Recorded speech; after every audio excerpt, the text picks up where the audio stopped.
By the end of this video, you'll be able to create an Amazon MSK cluster, or managed service for Kafka, connect to the cluster, and produce and consume messages.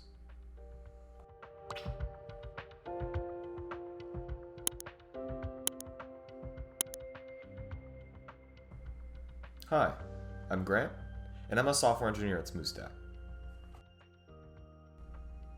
If you're not already familiar, Amazon MSK is a fully managed streaming data service provided by AWS. It simplifies the process of setting up, managing, and operating Apache Kafka clusters, which are widely used for building real-time data pipelines and streaming applications. Now, if you'd like to follow along, I'll assume you already have an active AWS account, a basic understanding of Apache Kafka concepts, and Terraform installed in your development environment. Alright, our Terraform script is done running. Now our MSK cluster is up, as well as our EC2 instance. So now what we're going to do is SSH onto this EC2 instance, and then connect to our Kafka cluster.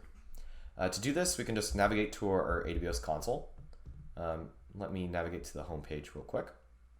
Under here, we can go to EC2, our running instances, and then we can click on this MSK demo EC2. Here we see the public IP address. I'm going to copy this and then navigate to my terminal. Now if I run an SSH command, I can specify my identity file. This is that SSH pair that we specified in the Terraform configuration. And then we'll run this under Ubuntu. This is an Ubuntu AMI. And then we'll put our IP address. So I'm going to run this, and you'll see this is going to time out. So that's because this EC2 currently doesn't have network connectivity with the current security group configurations. So what I'm going to do is just real quickly swap back, and then we're going to change that real quick. So we'll go under security groups here, inbound rules, edit inbound rules, and then we're going to add an SSH rule. So I'll click on SSH, and then we're going to specify all IPs. Normally you'd want to specify only your own IP. I'm just doing all IPs, so I don't need to censor out my IP today. So now I'll name this test dev SSH, and then we'll add one more rule. This will be HTTP, as well as I'll probably add HTTPS as well. Let's see, where is HTTP? There you are. And then we're going to do this to, actually, we'll need to do this on the out egress rules. So I'll save that. And then, so now we have SSH access to our EC2. Now we can navigate to outbound rules, and then we're going to edit outbound rules, and we're going to specify HTTP. So this allows us to install packages with apt-get.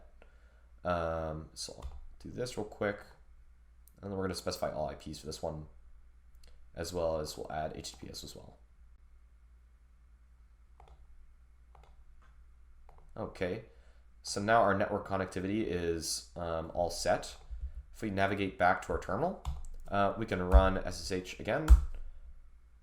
You'll see that we can successfully SSH onto our EC2 instance. I'm going to run a quick clear here. And now we're going to download our client library for Kafka.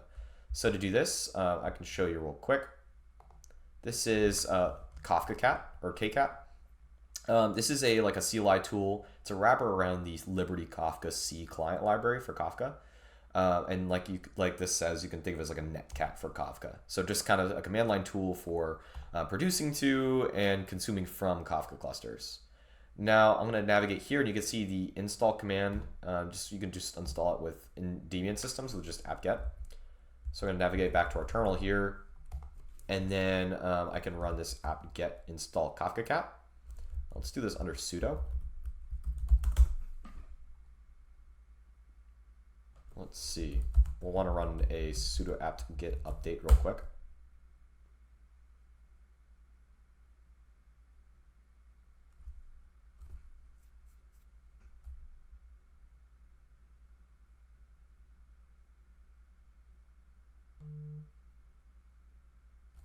All right, and then now we can try to install KCat.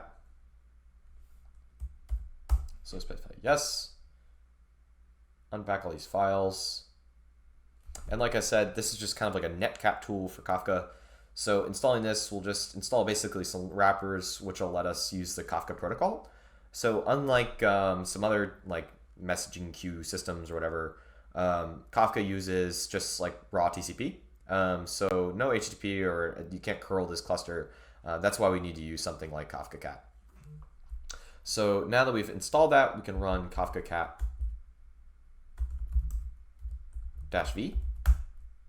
And we can see we do have success. We have successfully installed Kafka Cat.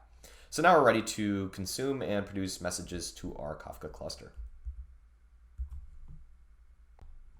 So now that we've got Kafka Cat installed, and now we are also SSH'd onto our EC2 instance, let's consume from a topic.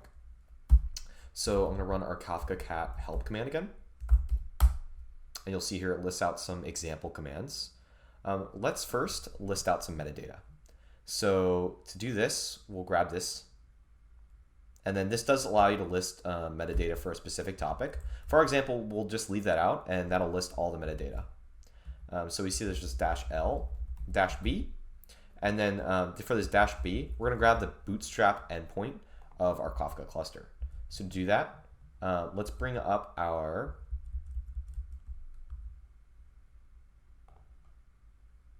MSK cluster and the AWS console. So to do that, we'll navigate to the home, and we can go from here. And so we have our GS app VPC cluster. And what we could do here is go to our client, view client information, and then grab one of these bootstrap endpoints. So I'm gonna grab this one. Then I'm gonna navigate back to our terminal. And we specify that as our broker. So now if I run this, we'll actually run into an error. So this is actually due to our security configuration. If we want to properly configure our security.protocol, what we're going to want to do is actually specify a file with our client properties. So I can do -f, and then we're going to specify a file. Let me show you the file actually real quick. So I'm going to vim into it. I've created a vim client, or I've created a client.properties file. And in here, I just have one line, and it specifies our security protocol as SSL. This basically just defines, even though there's no authentication layer, we want to make sure we're using TLS so it can successfully connect to our cluster. So now I can run this command again, and then I'm going to specify that -f and then our client.properties file. And now we can see all the metadata of our cluster. We have 4 topics. 2 of these are internal, and 2 of these I've created. Ahead of time, I created this Batman topic, and there's some data in here. So we can consume from this in a second. And then we see our 3 brokers as well. So now to consume from a topic, what we're going to want to do is run, instead of -L, we can do -C. And then the only thing that's going to change is we're just going to have to add a topic at the end of here. So we'll just do -T, and then we'll grab this Batman topic. I don't even need to, I think I know how to spell Batman, so we should be okay. Let me go back and change this to -C.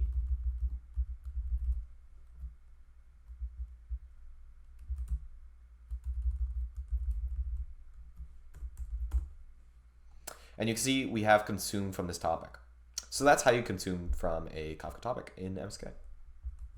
So if you'd like to learn more, feel free to check out the Kafka documentation. This is owned by Apache, so as you can see. And so this has some great resources. And then Confluent also has some resources as well. Confluent is a company that sells a distribution of Kafka and then like an ecosystem. But they also have some great documentation on the Kafka core product itself, or the Kafka core code. So if you would like to learn more, feel free to check those out. But that concludes the demo section of this video. So with that, you've learned the basics of working with Amazon MSK, spinning up a new cluster and an EC2 instance that we connected to, and then also installed Kafka Cat on to consume from an MSK cluster. Now, if you'd like to learn more about maybe producing to a cluster, creating topics, you can check out the Kafka documentation, the Confluent documentation, like I was saying. So with that, I will end this here.